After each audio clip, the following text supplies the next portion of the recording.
Welcome to All Things CBT. I'm Daniel Minty, an adjunct faculty member at Georgetown University's School of Medicine. Today we're taking up the question, what effect size, if any, does exercise have on depression? A systematic review and network meta-analysis in BMJ, a journal formerly known as the British Medical Journal, took up this question earlier this year. It looked at 218 unique studies of more than 14,000 individuals. Compared with controls, such as treatment as usual or placebo pills, the study found moderate reductions in depression for walking and jogging, weight training, yoga, and Tai Chi. Weight training and yoga appeared to be the most accepted modalities. Looking at particular cohorts, effects were found to be larger for women than for men with weight training and cycling. Effects were larger for men than for women with yoga, Tai Chi, and aerobic exercise. Yoga and aerobics were more effective for older participants, and weight training was more effective for younger folks. Across modalities, a clear dose-response curve was observed for the intensity of the exercise prescribed.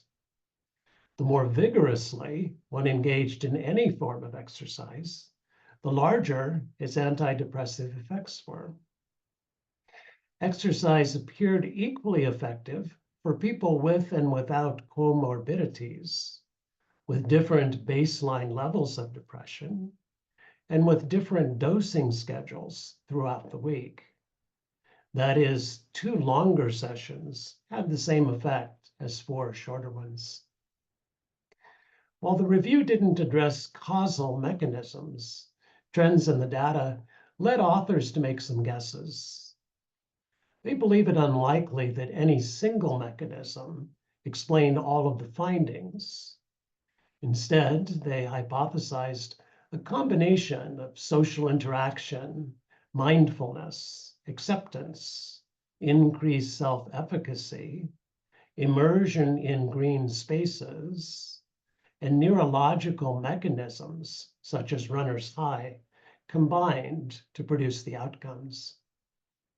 Meta-analyses have found each of these factors to be associated with decreases in depressive symptoms, but no single treatment covers all mechanisms. The study also compared exercise to cognitive behavioral therapy and SSRIs, to standards of care when it comes to depression treatment. It found that while the confidence in the exercise evidence is not quite as strong as the confidence for the cognitive behavioral therapy, the effect sizes were comparable. This led authors to suggest exercise could be an effective alternative for patients who prefer not to engage in psychotherapy. Previous reviews in the literature on those with mild to moderate depression found similar effect sizes for exercise and SSRIs. The BMJ study, in contrast, found exercise to have stronger effects than SSRIs, leading its authors to view exercise as also being a viable alternative to drug treatment. In summary, the study encourages professionals to consider exercise a valid component of the depression armamentarium.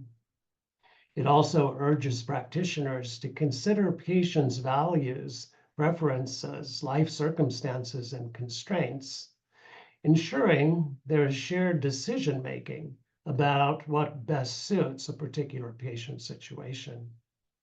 It seems this review provides essential data to guide exactly such processes. I hope that you have enjoyed this summary. If you did, subscribe to our channel and receive updates from the world of all things CBT. You can download and view the complete study at the link following this video.